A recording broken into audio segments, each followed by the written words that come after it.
आमच्यापासून लांब राहा हे ऐकायला लहान वाटणारे शब्द, पण त्या शब्दांनी सविताताईंच्या पूर्ण आयुष्याला, त्यांच्या अपेक्षांना पूर्णपणे उद्ध्वस्त करून टाकलं. कितीतरी वेळ त्या फोनच्या स्क्रीनकडे बघत राहिल्या, जसं हे खूप भयानक स्वप्न आहे आणि झोपेतून उठून पण त्या स्वप्नांचा सामना करायला लागणार आहे. त्या हळू आवाजात म्हणाल्या, ठीक आहे. त्यांनी त्यांच्या मनात कितीतरी वर्षाचे दुःख, त्यांच्यासाठी असणारे प्रेम साठवून ठेवलं होतं. सविताताईंनी मुलीच्या आणि जावयाच्या नवीन घराचा EMI द्यायचे बंद केले. ते बंद करून अजून 4 तास पण झाले नव्हते आणि तेवढ्यात फोनची रिंग सारखी सारखी वाजायला लागली. जवळजवळ त्यांच्या मुलीचे, मनीषाचे आणि जावई विनोदचे 30 मिस कॉल फोनवर पडले होते. पण सविताताई आता त्या भीतीला आणि वेदनेला अजून झेलणार नव्हत्या. त्यांच्या डोळ्यात पाणी होतं, पण त्या हिंमत हरल्या नाहीत. शहराच्या एका बाजूला त्यांचं जुनं घर होतं, पण त्या घरात राहणारी स्त्री खूप सन्मानाने जगणारी आणि आत्मनिर्भर होती. त्या एक रिटायर्ड प्रिन्सिपल होत्या. आयुष्यभर त्यांनी त्यांच्या विद्यार्थ्यांना फक्त शिकवलंच नव्हतं, तर त्यांच्यावर चांगले संस्कार पण केले होते. त्यांच्या आवाजात आज पण तो ठामपणा होता आणि चेहऱ्यावर तेज होतं. त्यांचं शरीर वयामुळे थकलं होतं, पण आत्मा नाही.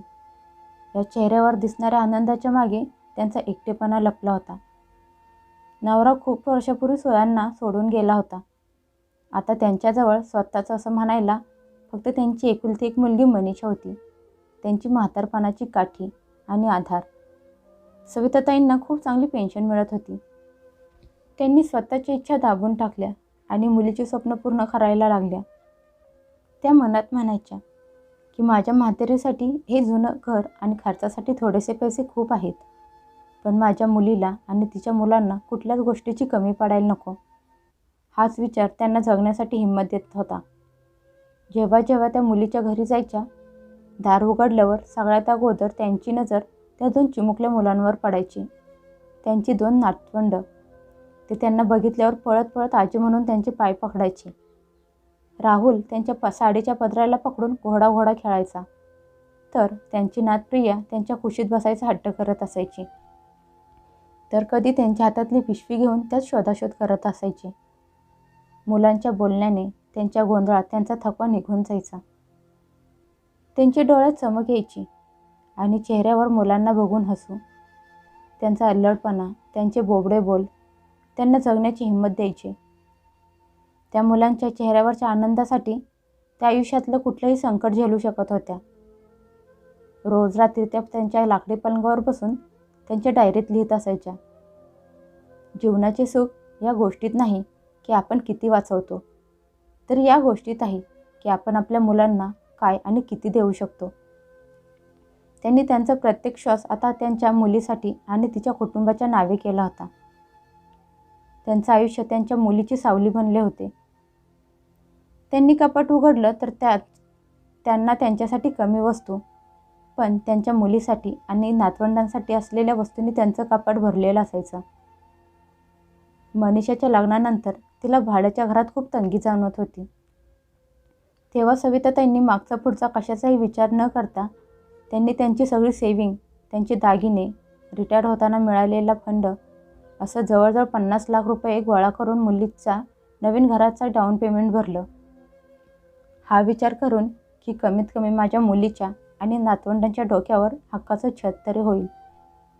पण कहाणी इथे संपली नाही. तर त्या नवीन घराचे 50 लाखांचे घेतलेल्या कर्जाचे हप्ते महिन्याला भरणं हे त्यांचं कर्तव्य बनलं होतं. त्यांच्या पेन्शनचा दर महिन्याचा मोठा हिस्सा मुलीच्या घराचा हप्ता भरण्यात जायचा. हळूहळू सविताताई खर्चाच्या ओझ्याखाली दबत गेल्या.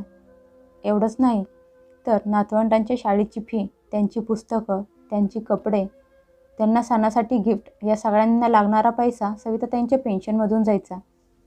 कधी नातवंड आजारी पडलं तर त्या दिवसरात्र दवाखान्यात एरझारा घालत असायच्या आणि त्याचे बिल भरायला पण त्यांनाच पुढं केलं जायचं. पण त्यांच्या मुलीला हे सगळं तिच्या आईचा त्याग किंवा तिचे उपकार वाटत नसायचे. तिला तिच्या आईने तिच्यासाठी केलेल्या त्यागाची जाणीव कधीच झाली नाही. तिच्यासाठी फक्त हे सगळं एक आईचं कर्तव्य होतं, बस, अजून काही नाही. जेव्हा कधी त्या मुलीला बोलायच्या की मला थकल्यासारखं वाटत आहे, तेव्हा त्यांची मुलगी हसून म्हणायची, आई, तुला अजून कुठे खर्च करायचा आहे? तू तर आमच्यासाठीच जगत आहेस. मुलीचं हे बोलणं त्यांच्या मनाला कुठेतरी लागत असायचं, पण त्या काही बोलत नव्हत्या, कारण त्यांच्यासाठी मुलीचं सुख त्यांच्या जगण्याचा आधार होता. त्या दिवशी सविताताई थोड्या वेळासाठी मुलीच्या घरी गेल्या होत्या. मनात खूप साठलं होतं, ते त्यांना मुलीला बोलायचं पण होतं. नेहमीप्रमाणे गेल्या गेल्या नातवंड त्यांच्या गळ्यात पडली, पण त्यांच्या चेहऱ्यावर आनंदाच्या मागे खूप एकटेपणा आणि थकवा लपलेला होता. सोफ्यावर बसल्या बसल्या थकलेल्या आवाजात त्या मुलीला आणि जावयाला म्हणाल्या, मी आता तुमच्या घराचा हप्ता भरू शकत नाही. माझ्या स्वतःच्या पण काही गरजा आहेत. मी अशा वयात आहे जिथे मला स्वतःसाठी औषधं आणि जुन्या घराची डागडुजी करणं खूप गरजेचं आहे. आता अजून नाही. शब्द जेवढे नाजूक होते, पण त्याचा परिणाम तेवढाच मोठा होता. आईचं बोलणं ऐकून मनीषा रागाने लाल झाली. तिने टेबलवर ठेवलेला चहाचा कप बाजूला सरकवला आणि मोठ्या आवाजात म्हणाली, आई, याचा काय अर्थ आहे? एवढी वर्ष तर तू माझ्या घराचे हप्ते भरत होतीस, पण आता अचानक तुला त्याचं ओझं वाटायला लागलं हो? विनोद पण म्हणाला, सासूबाई, आम्हाला तर अपेक्षा होती की जोपर्यंत घराची कर्ज संपत नाही तोपर्यंत तुम्ही आम्हाला मदत करत राहणार, आणि तुमच्यावर तर दुसऱ्या कुठल्या जबाबदाऱ्या पण नाहीत. सविताताई शांत स्वरात समजून सांगण्याचा प्रयत्न केला. त्या म्हणाल्या, विनोद, वचन तर तुम्ही दोघांनी पण मला दिलं होतं की 1 वर्षानंतर तुमच्या घराचे हप्ते तुम्हीच भराल. माझ्याकडून जेवढी मदत करता आली तेवढी मी पण केली. आता माझ्यात हिंमत उरली नाही. हे आज त्या दोघी मायालेकीत पैशावरून पहिल्यांदा वाद झाला नव्हता. याच्या अगोदर पण घरातल्या छोट्या मोठ्या खर्चावरून भांडणं झाली होती. एक दिवस मुलाच्या शाळेच्या खर्चाचं बिल आलं, तेव्हा ते सरळ मनीषाने आईच्या समोर ठेवलं आणि म्हणाली, आई, तू हे बिल भरून टाक. तेव्हा तिची आई म्हणाली, मनीषा, माझ्या पेन्शनमधून तुझ्या घराचा हप्ता गेला आहे आणि राहिलेले पैसे मला माझ्या औषधांसाठी आणि घरातल्या छोट्या मोठ्या खर्चासाठी हवे आहेत. ते ऐकून मनीषा रागात तणतणत म्हणाली, मग मी काय माझ्या मुलांचं शिक्षण बंद करू का? तुला कशाला पैशाची गरज लागत आहे? जर तुझ्या नातवंडांवर खर्च करणार नाहीस तर मग काय करणार आहेस या पैशाचं? त्यावेळी वाद नको म्हणून त्याने शांतपणे पैसे काढून दिले. महिन्यानंतर विनोदने घरात पार्टी ठेवली आणि त्याचा सगळा खर्च सासूकडे ढकलला. जेव्हा त्याची सासू म्हणाली, ही पार्टी तुमच्या घरची आहे, मग खर्च पण तुम्ही करायला हवा ना? तेव्हा मनीषा तिखट स्वरात म्हणाली, आई, तू प्रत्येक वेळी पैशाबद्दल का बोलत असतेस? हे घर पण तुझ्या पैशाने घेतलं आहे, मग खर्च करणं पण तुझं कर्तव्य आहे.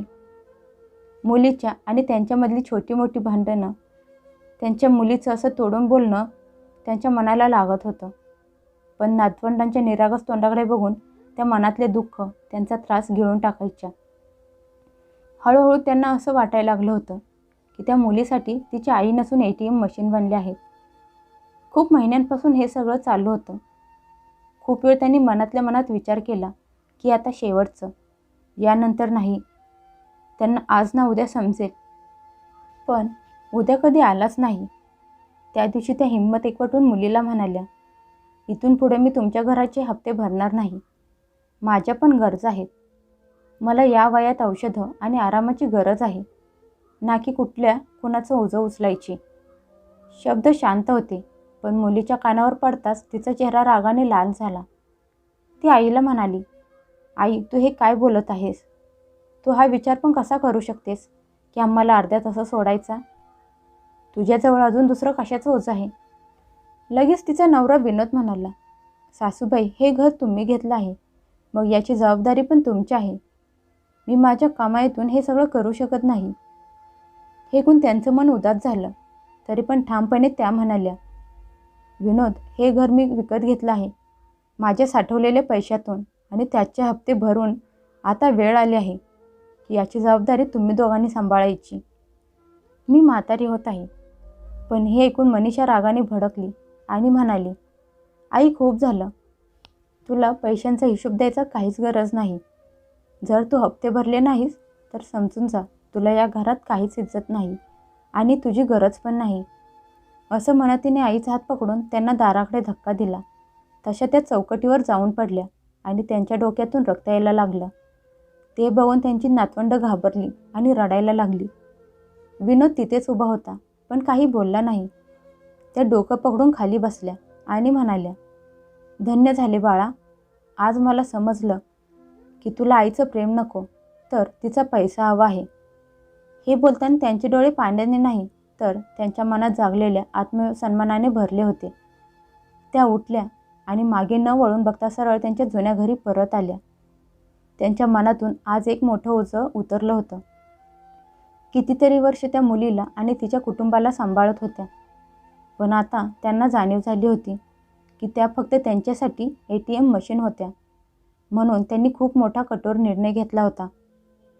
त्यांनी मनाशी ठरवलं की आता मनातून आईच्या प्रेमाचं ओझं संपवायला हवं. त्यांनी त्यांच्या जुन्या मैत्रिणीची मुलगी आरोही, जी वकील पण होती, तिला फोन केला आणि म्हणाल्या, हॅलो आरोही, मी सविता मावशी, मला माझा फ्लॅट विकायचा आहे. हे ऐकून तिला लगेच समजलं की ही काही साधारण गोष्ट नाही. तिने सविताताईंना कायद्याने पूर्ण मदत करायचा प्लॅन बनवला. ती म्हणाली, मावशी तू काळजी करू नकोस, मी तुझी मदत करायला तयार आहे. तुला चांगले पैसे मिळवून देण्याचा मी प्रयत्न करेन. सविताताई हसून म्हणाल्या, आरोही बाळा, माझी फक्त एवढीच इच्छा आहे की माझ्या या निर्णयाचा सन्मान व्हावा आणि त्यावरून मला कोणीही ब्लॅकमेल करू नये. आता तू सगळं सांभाळून घे. त्या दोघींनी मिळून फ्लॅट विकण्याचा प्लॅन बनवला. त्यांनी त्याची मार्केट व्हॅल्यू काढली, विकत घेणाऱ्या लोकांशी चर्चा केली आणि त्याचे कायद्याने सगळे लागणारे कागदपत्र तयार केले. जेव्हा ही गोष्ट मनीषा आणि तिच्या नवऱ्याला विनोदला समजली की तिची आई ते राहत असलेला फ्लॅट विकणार आहे, तसे त्यांच्या मनात लपलेली लालसा आणि अहंकार दोन्ही सोबत बाहेर आलं. ते सगळीकडून प्रयत्न करत होते त्यांचा निर्णय बदलण्याचा. त्यांनी अगोदर फोन मेसेज करून त्यांना समजवण्याचा प्रयत्न केला. मनीषा म्हणाली, आई तू असं करू नकोस. विचार कर, माझ्या मुलांचं काय होईल? ते उघड्यावर पडतील. तुझ्या इज्जतीचे काय होईल? लोक काय बोलतील? तेव्हा त्यांनी ठामपणे सांगितलं की माझा निर्णय शेवटचा आहे, तो बदलणार नाही. त्यांच्या जावयाने विनोदने त्यांना धमकी द्यायला सुरुवात केली. तो म्हणाला, सासूबाई तुम्ही फ्लॅट विकला तर तुमच्या नातवंडांना भेटायचं विसरून जा. मनीषाने पण मुलांचं नाव घेऊन त्यांना ब्लॅकमेल करायचा प्रयत्न केला. रडत म्हणाली, आई माझ्या मुलांचा आनंद, त्यांचे भविष्य याचा तरी विचार कर. तू आमचं आयुष्य बर्बाद करत आहेस. एवढंच नाही तर त्यांनी त्यांच्या ड्रायव्हरला पण धमकी दिली की आईचा फ्लॅट विकायला मदत करायची नाही. वातावरण एवढं बिघडलं होतं की लोक तो फ्लॅट खरेदी करायला घाबरत होते. पण सविताताईंच्या डोळ्यात भीती अजिबात नव्हती. त्यांना जाणीव झाली होती एवढ्या वर्षाचं त्यांचं प्रेम, त्याग आणि ममता आता लालच आणि अधिकाराच्या पायावर उभे नाही राहू शकत. त्या ठामपणे म्हणाल्या, तुम्ही किती पण धमकी द्या, रडा, ब्लॅकमेल करा, पण मी माझा निर्णय बदलणार नाही. हा माझा अधिकार आणि सन्मान दोन्ही आहे आणि हा कोणी हिसकावून घेऊ शकत नाही. त्यांच्या आवाजात फक्त राग नाही तर आत्मसन्मान आणि हिंमत दिसत होती. यावेळी कुठलेच नाटक त्यांना हलवू शकलं नाही. त्यांनी ठरवलं होतं की ते आता स्वतःसाठी, त्यांच्या आत्मसन्मानासाठी आणि स्वतःच्या हिमतीवर जगणार. त्यांनी वकिलासोबत मिळून फ्लॅट विकण्याची प्रक्रिया सुरू केली. त्यांचा चेहरा कठोर होता, पण त्या हळू आवाजात म्हणाल्या, तुला तुझ्या मुलांची काळजी आहे, पण माझी काळजी कुणाला आहे? मी तुला सगळं काही दिलं, त्या बदल्यात मला मिळाला फक्त अपमान आणि तुझी लालसा. आता उरलेल्या आयुष्यात मला मानाने, इज्जतीने जगायचं आहे, ना की अपमान सहन करत. हे बोलताना त्यांच्या डोळ्यात पाणी होतं, पण आवाज कठोर होता. मुलीने आणि जावयाने किती पण भीती घातली तरी एका आईचा निर्णय ठाम होता. काही दिवसानंतर त्यांचा फ्लॅट विकला. एवढ्या वर्षांची मेहनत, त्यांनी केलेला त्याग त्या पैशाच्या रूपात त्यांच्या हातात आला. पण आता त्यांना पैसा नको होता, तर आयुष्यात शांती आणि मान हवा होता.